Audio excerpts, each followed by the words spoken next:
So now we have a new conspiracy theory. So basically, if you do not know, on that day, three major games released on that day.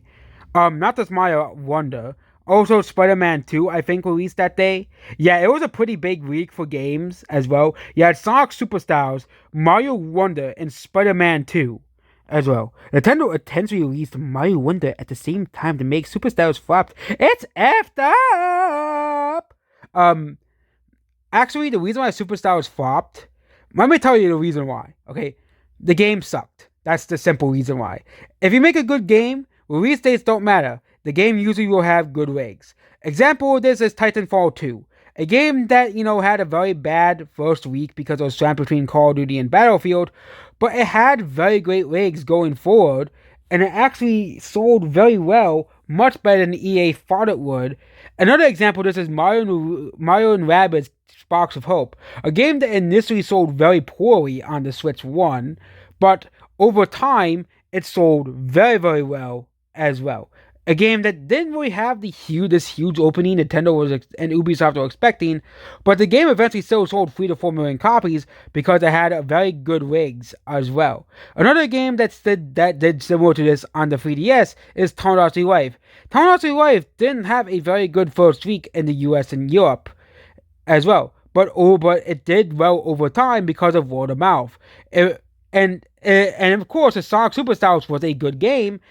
I think, for example, Kirby Air Riders will overcome its bad release date because, yes, it is basically competing with both Mario Kart World and, of course, Sonic All Star Racing, Crossroads as well. But Kirby Air Riders does have Sakurai's blessing, which a lot of, I think Kirby Air Riders will have very good rigs as well. Okay, that's another game I think that will have very, very good rigs and sales going, forward. Yes, it may not sell 1.9, it may not sell 6 million, 10 million copies in 3 days, but it'll probably sell like 500k copies its first week globally, and then it'll probably have good rate. It'll probably sell 2 to 3 million copies towards the holidays, but it might be a game that might be evergreen. And I think these are the types of games that as well. Okay, another example is Terraria. Terraria for the longest time has been seen as a poor man's Minecraft.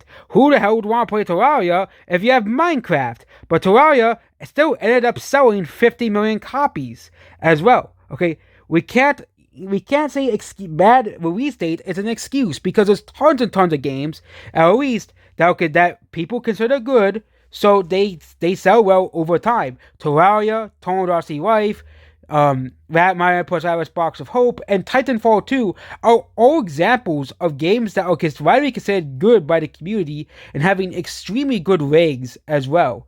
And there's probably so many more examples of this. The reason why Sonic Superstars flopped because the game was completely garbage. I played the game, I didn't really care for it all too much. I think it was kind of underwhelming. But considering it was made by the same people who made Yoshi's New Island, this shouldn't be too surprising to anybody, considering how bland and boring Yoshi's New Island is as well. Okay, and yeah, Sonic Superstars, it's poop. Goodbye. Yeah, I didn't even beat the final boss of the game. That's how underwhelming the game was. Yeah, I didn't even beat the final boss because I was like, I give up on this game. This game is just garbage. Never playing it again. Never touching it again. It was a massive waste of money, Sonic Superstars was. But hey, at least I played it for the experience. I guess that's what the grand story of this is.